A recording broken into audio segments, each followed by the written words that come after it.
শেখ হাসিনা সরকারের পতনের পর থেকে বাংলাদেশের সংখ্যালঘুদের উপর হামলার বিভ্রান্তিকর ও ভুয়া তথ্য ভারতীয় গণমাধ্যমে ছড়িয়ে পড়ছে। এতে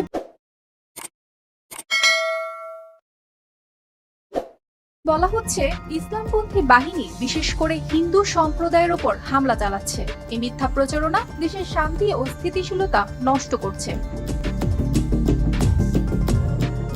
৫ আগস্ট শেখ হাসিনা দেশ ত্যাগের পর ভারতের কিছু গণমাধ্যমে খবর প্রকাশিত হয়, যেখানে পাকিস্তানের গোয়েন্দা সংস্থা আইএসআই এর বাংলাদেশে বিক্ষোভে উস্কানি দেওয়ার অভিযোগ করা হয়। এসব প্রতিবেদনে দাবি করা হয় বাংলাদেশকে ইসলামিক রাষ্ট্রে পরিণত করার ষড়যন্ত্র চলছে এবং এই পরিস্থিতিতে বাংলাদেশ থেকে হিন্দুদের তাড়িয়ে দেওয়া হবে।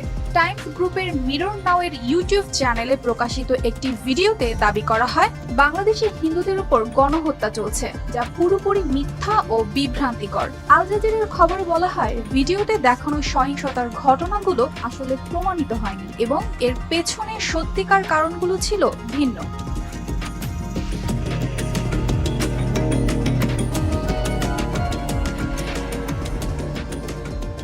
ভিডিওতে যে 4টি বাড়িতে আগুন দেওয়ার কথা বলা হয়েছে তার 2টির মালিকই মুসলিম এবং আগুন দেওয়ার ঘটনাটি বঙ্গবন্ধু শেখ মুজিবুর রহমানের বাড়ির সাথে সম্পর্কিত। আরো জানা গেছে, নবগ্রহ মন্দিরে আগুন দেওয়ার অভিযোগও ছিল ভিত্তিহীন। মন্দিরের পরিচালনা কমিটির উপদেষ্টা রনি বিশ্বাস জানিয়েছেন, মন্দিরে কোনো ক্ষতি হয়নি এবং মন্দির সার্বক্ষণিক পাহারায় রয়েছে। আসলে মন্দিরের পেছনে আওয়ামী লীগের কার্যালয়ে অগ্নিসংযোগ করা হয়েছিল।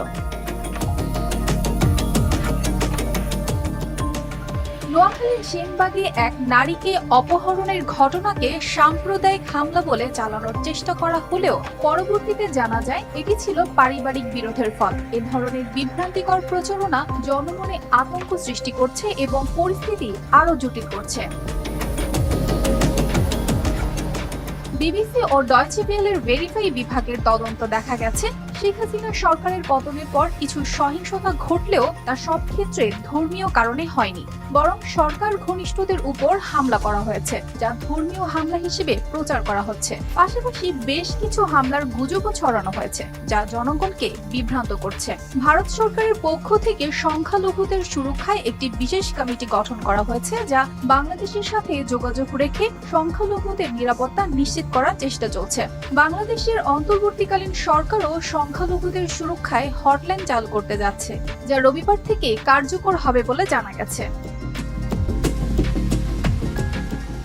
বিশেষজ্ঞরা মনে করছেন, শিক্ষার্থীদের আন্দোলনকে ভারতীয় গণমাধ্যমগুলো ইসলাম ভীতির দৃষ্টিকোণ থেকে ব্যাখ্যা করছে, যা জনমনে ভীতি ও বিভ্রান্তি তৈরি করছে।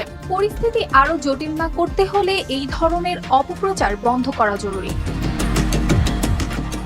অর্পিতা জাহান, RTV।